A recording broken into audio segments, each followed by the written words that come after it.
Ya, badai PHK bank raksasa global masih terus terjadi. Setidaknya tercatat ada sekitar 7 bank besar global yang mengalami fenomena tersebut.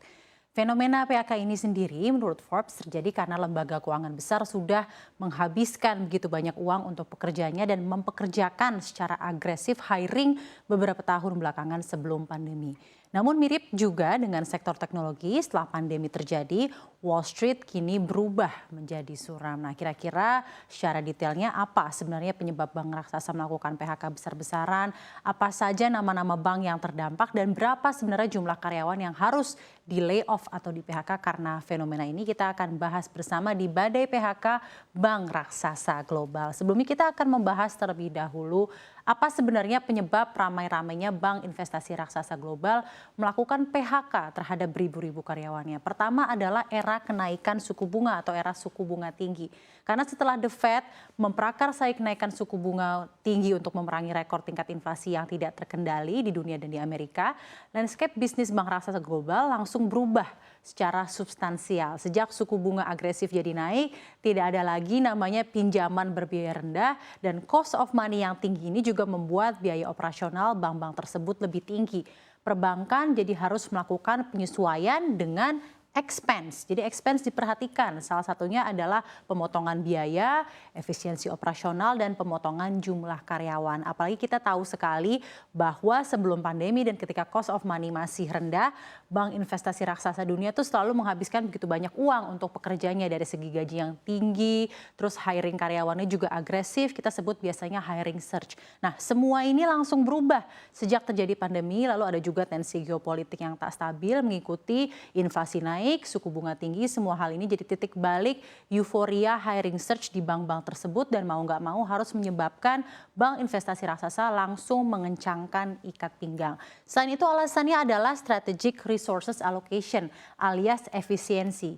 Efisiensi ini sebenarnya direguler ya, dilakukan setiap tahun oleh bank besar dunia. Contohnya Goldman Sachs sendiri memang biasanya selalu memangkas sekitar 1% hingga 5% jumlah karyawan setiap tahun.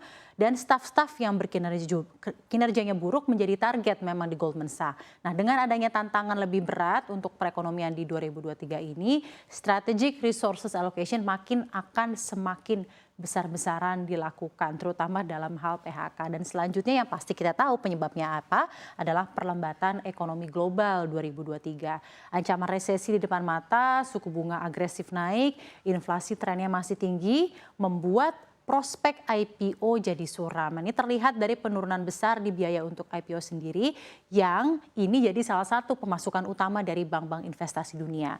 Penawaran umum perdana atau IPO yang menurun juga sebenarnya menggambarkan bahwa ada prospek mendung untuk merger dan akuisisi di 2023 ini karena ada ketidakpastian ekonomi tentunya berpengaruh terhadap kinerja bank investasi yang memang utamanya servisnya adalah mengenai penerbitan IPO dan underwriting. Nah, sekarang kita melihat bersama apa saja sih bank-bank yang terdampak dan harus mem-PHK karyawannya. Pertama adalah BlackRock, harus mem-PHK 500 karyawan. Nah, sebagai manajer aset terbesar di dunia, BlackRock sudah memangkas sekitar 500 pekerjaan.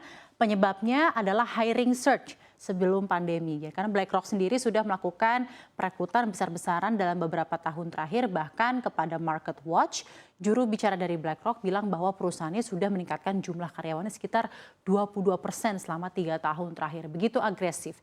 Namun utamanya PHK kali ini memang terjadi karena BlackRock menghadapi lingkungan pasar yang belum pernah terjadi sebelumnya alias economic slowdown. Lalu kedua adalah ada Goldman Sachs, bank raksasa yang akan melakukan PHK untuk 3.200 karyawannya.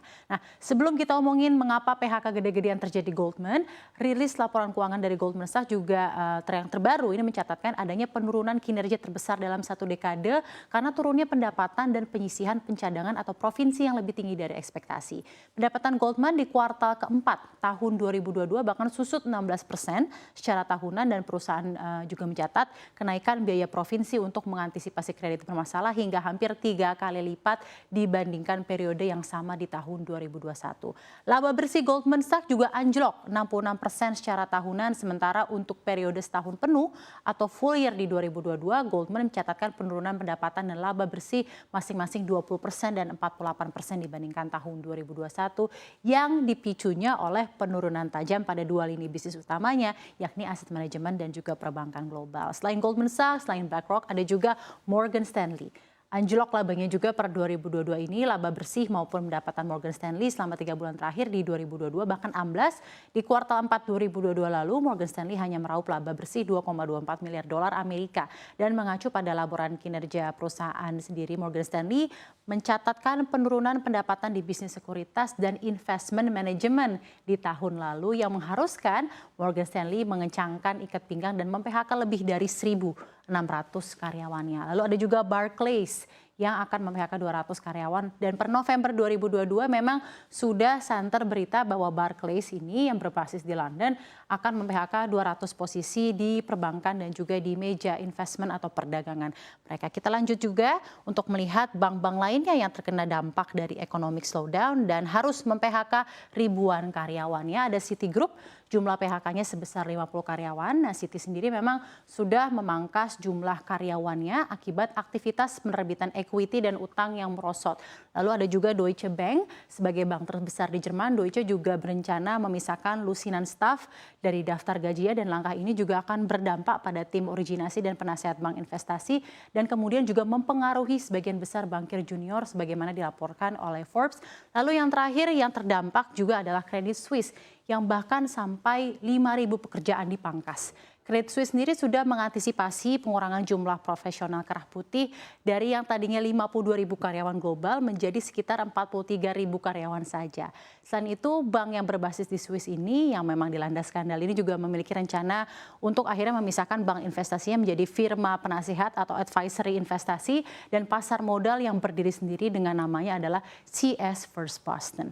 Ya, memang tidak bisa dipungkiri ekonomi dunia memang sedang dilanda badai sempurna, suku bunga tinggi, tensi geopolitik yang belum tahu selesai kapan, inflasi makin naik, ancaman resesi, semuanya membuat beragam lini perekonomian terdampak dan harus bermawas diri. Bahkan bank raksasa yang terkenal dengan kekuatannya terhadap sektor finansial satu dunia saja sampai harus goyang dan beradaptasi. Tentu kita berharap juga bahwa disrupsi ekonomi ini jadi pembelajaran pula bagi the giant banks and the white collar industry untuk dapat mengoperasikan bisnisnya dengan governance yang lebih baik.